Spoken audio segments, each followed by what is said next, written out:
Oi, meu nome é Mariana e junto com meus colegas Caio, Débora, Hugo, Raul e Tainá, vamos apresentar as características clínicas e epidemiológicas e diagrama de controle da Leishmania tegumentar americana, hepatites virais e Leishmania visceral. O professor responsável pela disciplina é o Dirley Molinari Donatelli. A leishmaniose tegumentar americana é uma doença infecciosa não contagiosa causada por um protozoário de transmissão vetorial e que acomete pele e mucosa. A manifestação pode ser feita sobre duas formas, a leishmaniose cutânea e a leishmaniose da mucosa ou leishmaniose mucutânea. As características clínicas da leishmania cutânea são lesões indolores, arredondadas ou ovaladas, de base eritematosa, infiltrada e consistência firme, bordas bem delimitadas e elevadas, fundo avermelhado, podendo apresentar granulações grosseiras.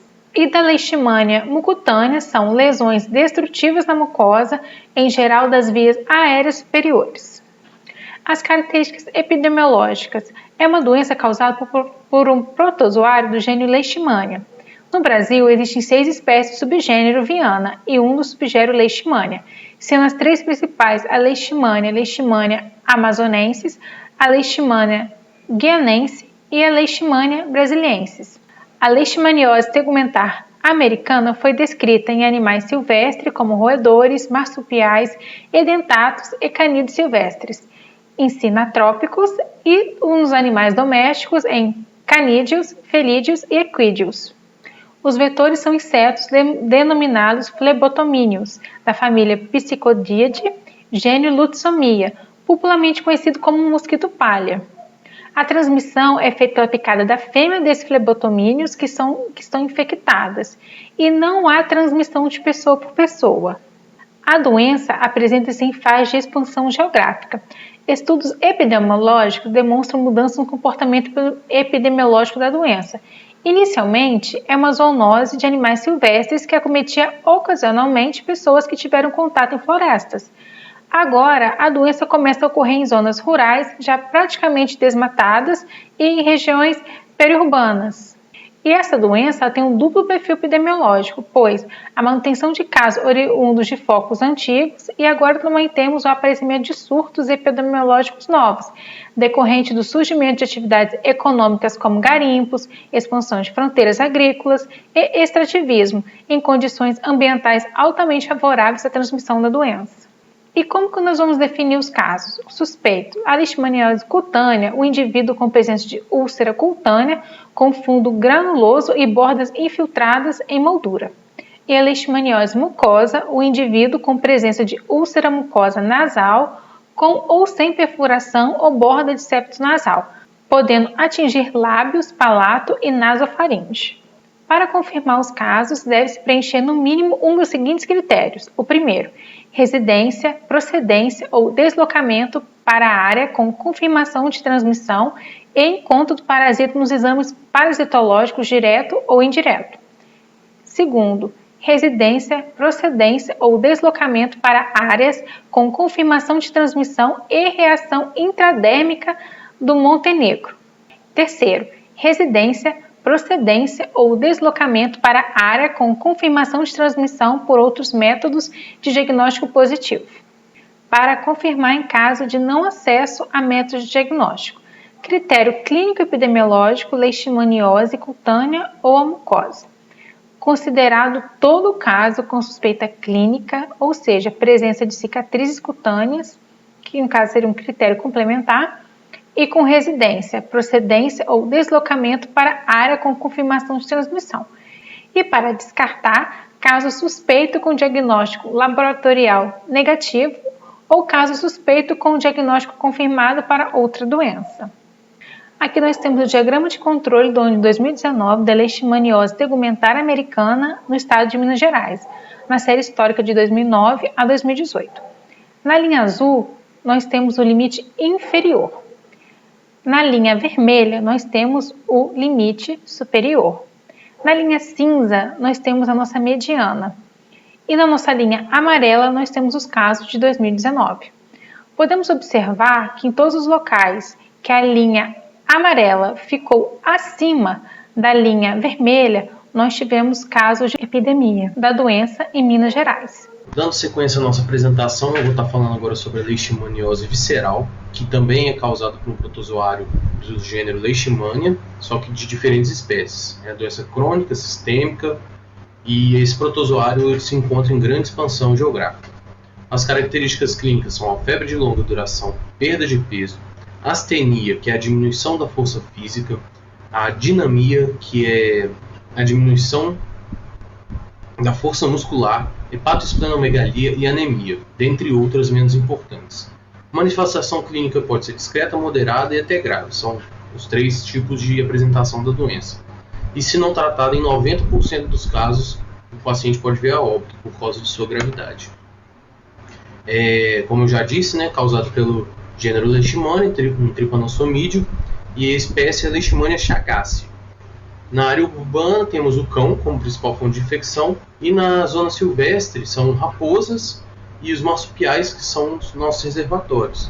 O vetor dessa doença são os insetos, mosquitos do gênero Phlebotomidius, que é o Lutzomia longipalpis, e Lutzomia cruzi, que é o mosquito palha.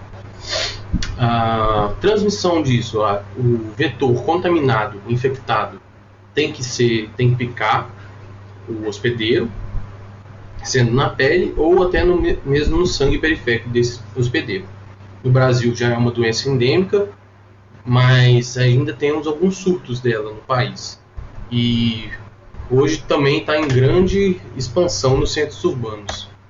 Para falar das definições de casos dessa doença, para a gente considerar um humano como suspeito, ele tem que ser proveniente de uma área com ocorrência de transmissão ou sem ocorrência de transmissão. Com ocorrência de transmissão, ele tem que ter febre e esplenomegalia. E se ele estiver numa zona sem transmissão, ele vai ter febre e esplenomegalia, mas os outros diagnósticos diferenciais devem ter sido descartados. Para ter um caso confirmado em humanos, existem 2 critérios: o critério laboratorial e o critério clínico-epidemiológico. No critério laboratorial, tem que ter a presença do parasito no exame parasitológico direto ou uma cultura. Teste imunocromatográfico rápido, positivo, esse teste imunocromatográfico é o K39, ou a imunofluorescência reativa com o título de 1/80 ou mais, desde que sejam excluídos outros diagnósticos diferenciais. No critério clínico epidemiológico, o paciente tem que estar em área de transmissão de leishmaniose visceral, com toda a clínica da doença, sem a confirmação laboratorial, mas o diagnóstico terapêutico se faz presente, que ele vai reagir ao tratamento dessa doença. Os casos humanos confirmados podem ser classificados como um caso novo ou uma recidiva. No caso novo, confirmação da doença por um dos critérios acima descritos pela primeira vez ou após 12 meses de cura clínica. Na recidiva, é o reaparecimento de sintomas em até 12 meses após a cura clínica. No caso de infecção, seria todo o indivíduo com exame sorológico reagente ou parasitológico positivo, sem as manifestações clínicas. Esses casos não devem ser notificados, nem mesmo tratados. Agora a gente tem o nosso gráfico de diagrama de controle do ano de 2019 de leishmaniose visceral em Minas Gerais, sendo a série histórica de 2009 a 2018. A linha laranja é o nosso limite superior, a linha azul é o nosso limite inferior e a linha cinza é a mediana dos casos encontrados durante essa série histórica. A linha amarela se apresenta abaixo do limite inferior durante todo o ano de 2019, pode representar aí uma falha na notificação desses casos, ou até mesmo as medidas de controle dos órgãos competentes que estão sendo efetivas, de fato. Agora eu vou falar sobre as hepatites virais. São doenças provocadas por diferentes vírus hepatotrópicos. As características clínicas. De acordo com o tipo viral, que pode ser A, B, C, D ou E, o indivíduo poderá desenvolver 3 tipos de doenças distintas: a hepatite aguda, a hepatite crônica e a hepatite fulminante. A hepatite aguda é caracterizada pelo período prodrômico, que ele se desenvolve após o período de incubação do agente e antes do aparecimento da icterícia. Presença de sintomas bem específicos nessa fase. A fase ictérica é marcada pelo início da icterícia. Nessa fase, a diminuição dos sintomas prodrômicos com desenvolvimento de hepatomegalia dolorosa e ocasionalmente esplenomegalia. E a fase de convalescência, que ela se dá devido ao desaparecimento da icterícia, com recuperação completa do indivíduo após algumas semanas, mas com fraqueza e cansaço persistente por mais alguns meses. A hepatite crônica, ela está relacionada com os tipos virais B, C e D. A cronicidade ela é marcada pela detecção viral em até 6 meses após o diagnóstico inicial da doença.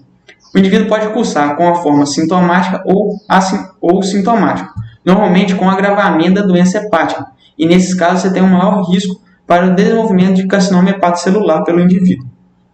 Os riscos da cronificação ele vai depender tanto do vírus como do hospedeiro. Para o tipo B, os indivíduos menores de 1 ano têm 90% de chance de cronificar. Para o vírus tipo C, a taxa de cronificação varia bastante, entre 60% e 90%, sendo maior para o sexo masculino em indivíduos com mais de 40 anos e sobre imunodeficiência. Para o vírus tipo D, a cronicidade é bem elevada, principalmente na superinfecção e quando o indivíduo já é portador da hepatite B crônica, e nesse caso a taxa de cronificação é em torno de 70%. Hepatite fulminante. Ela é o termo utilizado para designar a insuficiência hepática aguda, caracterizada pelo surgimento de icterícia, coagulopatia e encefalopatia hepática em um intervalo de até 8 semanas. A fisiopatologia está relacionada com a degeneração e necrose maciça dos hepatócitos. Trata-se de uma condição rara e potencialmente fatal, de elevada letalidade, sendo de 40% a 80% dos casos. Características epidemiológicas. O reservatório de maior importância, sem dúvida, é o homem, os seres humanos, porém na hepatite A, os estudos que mostram que suínos, aves e roedores já podem funcionar como reservatórios. O modo de transmissão pode ser fecal-oral, que ocorre principalmente no tipo A e E, e estão relacionadas com condições de saneamento básico, qualidade de água e dos alimentos. E pode ocorrer através do sangue e na forma sexual, que ocorre principalmente nos tipos B, C e D, podendo a transmissão ser via parenteral, percutânea e vertical, podendo ter transmissão durante o parto, sendo o esperma e a secreção vaginal as principais formas os principais meios de transmissão na forma sexual. O período de incubação varia conforme o tipo viral, mas a média é em torno de 30 a 90 dias. E todas as doenças são de notificação compulsória desde 1996. As definições de caso irão variar conforme o vírus infectante, porém o caso confirmado de hepatite A é todo indivíduo que apresenta o IgM reagente com suspeita clínica e que apresente um vínculo epidemiológico com um caso confirmado laboratorialmente de hepatite A, que evoluiu ao óbito com menção da hepatite A no seu laudo, na sua declaração de óbito.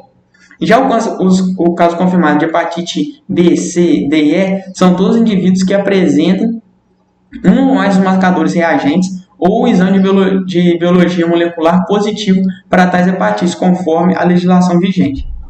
Existe também o caso geral, que são todos os indivíduos que evoluem a óbito. Nesses casos, são todos aqueles indivíduos que possuem menção de hepatite A, B, C, D ou E na sua declaração de óbito, ou ainda que possuem uma menção de hepatite sem etiologia específica, mas que tem a confirmação de hepatite C após uma investigação epidemiológica. Agora eu vou apresentar o diagrama de controle do ano de 2018 das hepatites virais no estado de Minas Gerais, com a série histórica de 2009 a 2017. Podemos observar no gráfico que a linha laranja evidencia os limites superiores dos casos de acordo com o mês nessa série histórica. A linha azul ela representa os limites inferiores. A linha cinza representa a mediana, a média dos casos. E a linha amarela ela representa o número de casos do ano 2018, que é o ano em questão. Fica evidente nesse gráfico que de janeiro até julho do ano de 2018, os números de casos estavam dentro da faixa endêmica, que é o número esperado para a região. Porém, do mês de julho para agosto, a gente vê uma redução, o início de uma redução do número de casos, que vai reduzindo bem até dezembro. Esse fato pode estar relacionado com uma intensificação, né, das medidas de controle realizadas pelos órgãos competentes ou até mesmo a não notificação desses casos no Estado. Então, assim, a gente termina o nosso trabalho. Gostaria de agradecer a todos, muito obrigado. Se alguém tiver alguma dúvida, pode perguntar ou entrar em contato pelos nossos e-mails.